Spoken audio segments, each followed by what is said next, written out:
Hi Beauty Pros, I'm Faye, founder of Faye Smith Agency and salon owner at PRIMP and Proper here in BC. I've been a professional makeup and hair artist since 2008 and I've helped hundreds of beauty professionals build real sustainable careers for themselves. If you're thinking about going freelance or you've already done it but you're winging it, this video is for you. Today I'm breaking down 5 things I really wish I would have known before starting a beauty freelance business in BC. Stick around to the end for a bonus tool that'll save you tons of time and stress. So you want to become a freelance makeup and hair artist. First up, where do you begin? The very first thing you need to do is register your business. And what do you register your business as? A sole proprietorship or an incorporation? What are the benefits of the two?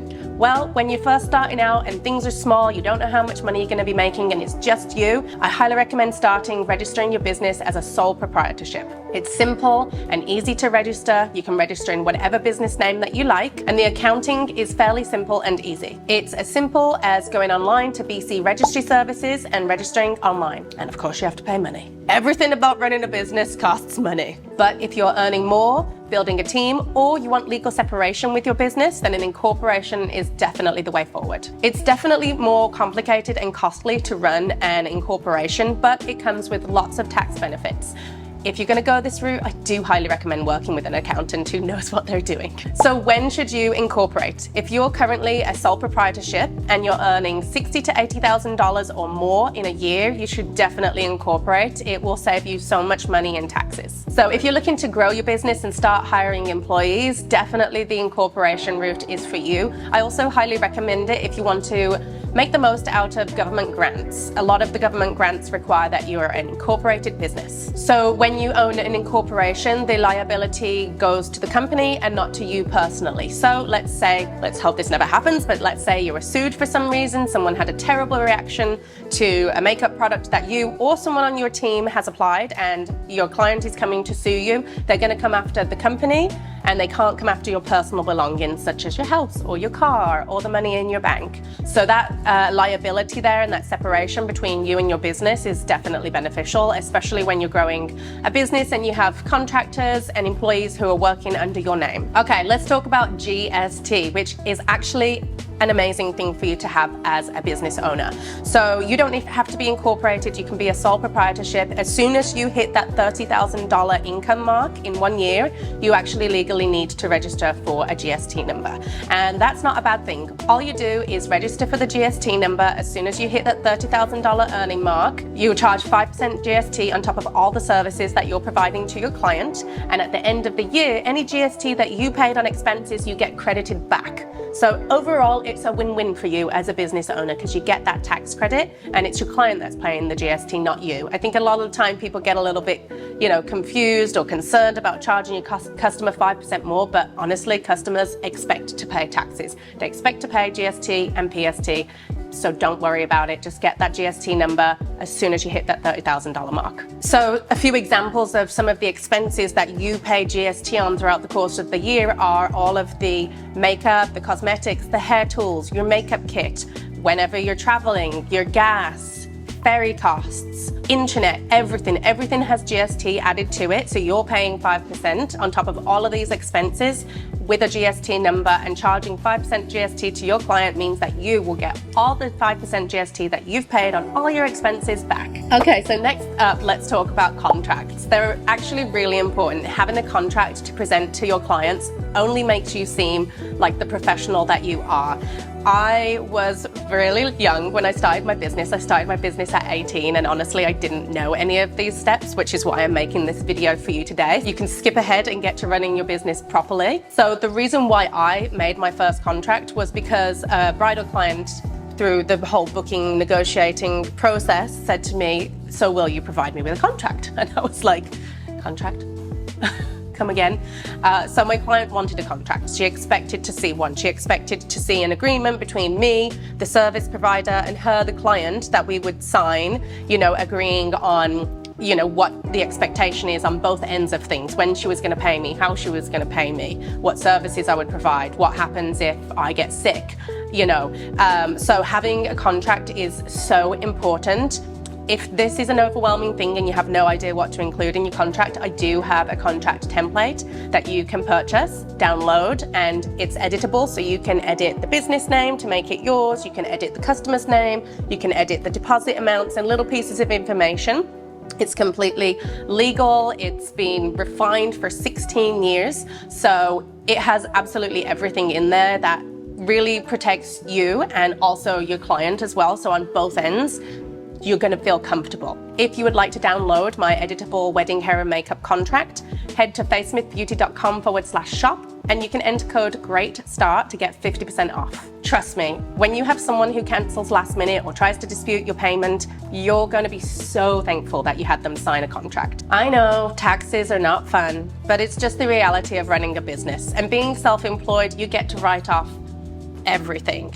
Absolutely everything that is an expense of yours that is to do with your business in any way is a write-off, meaning that at the end of the year when you file your income and all of these expenses, that's how you come up with your overall income and the amount of taxes that you will pay on that. If you're enjoying this video, please subscribe. So I did touch base on this a little bit earlier, but to go in a little bit more detail, there are mounds of things that you can write off as a freelance makeup and hair artist. From the physical things that are in your kit, the kit itself, all of the disposables, the makeup, the hair tools, the hair products, internet. If you're working from home, you can write off a portion of your home. If you're using it as an office, of your rent or your mortgage, you can write off a portion of it. You can write off your internet at home if you use it as your home office, which you do need to do your administration from somewhere, right? So if you don't have a salon or an office that you're paying rent to, that means your home is your office.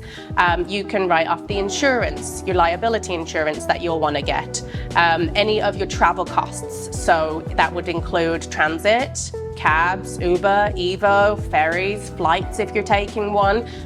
It also includes sometimes if you're taking a client or a co-worker for a coffee meeting or to a restaurant, perhaps there's a photographer you're going to be collaborating with and you guys go to a restaurant, you can cover that bill and write that off.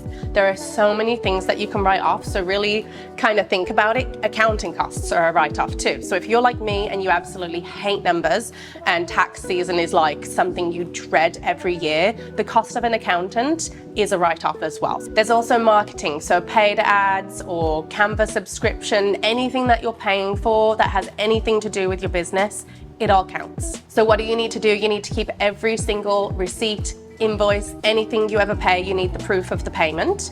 That's how you're going to get your GST credit back too. So those receipts will state how much GST that you've paid, and that will be the amount that you get back at the end of the year. There are tools such as QuickBooks that make this much easier. You can take photos of your receipt. There's another one called Wave. I know a lot of people use that. So you can use systems to like send invoices to your clients and then they're automatically tracked as your income. You could use Square. There's so many different ways that you can track your income and your expenses, and then you just hand that information to your accountant at the end of the year. Or if you're going to do the taxes by yourself, you can register for a TurboTax account and you can do your taxes yourself. If you want to do that, that will save you money, but you have to be a numbers person and have the patience to sit there and input everything and make sure you're getting all of your tax credits and everything correct. So my recommendation, the best thing I ever did for running my business was get an accountant, and I personally now have a bookkeeper too because numbers are just not my thing. So this is a very important pro tip.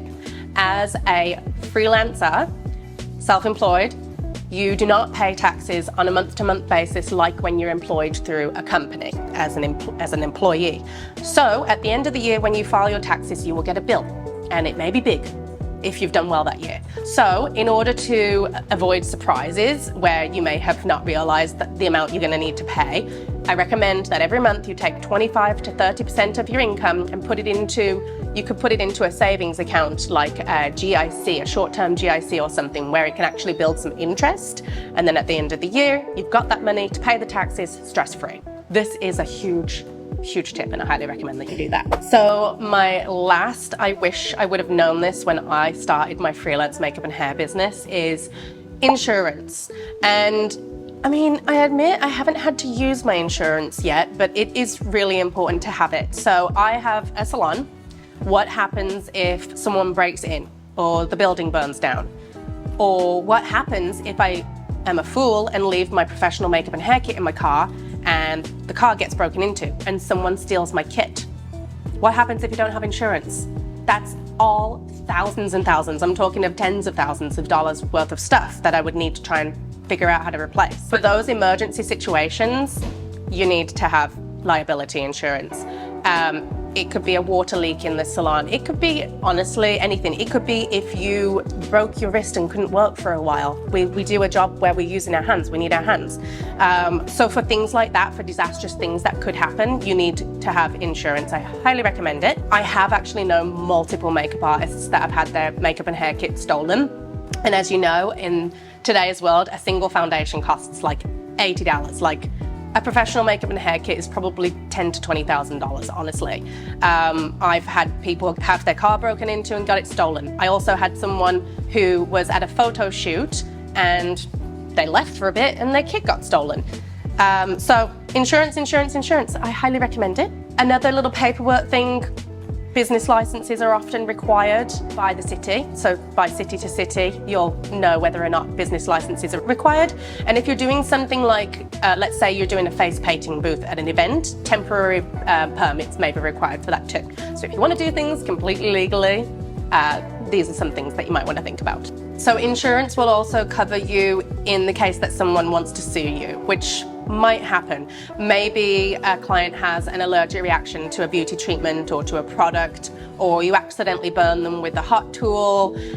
There's a number of reasons why someone may sue you, and the insurance, the business insurance, will cover any expenses to do with that, lawyer expenses, or if you have to pay them anything, that gets covered too. So it's definitely nice to have the peace of mind. Here is a bonus tip for you.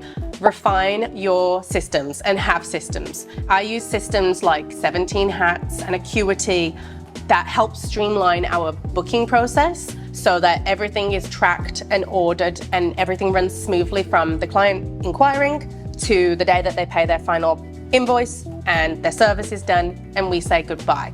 So think about how to run your business, how you want each step goes, and then pick a system. Find a system for it.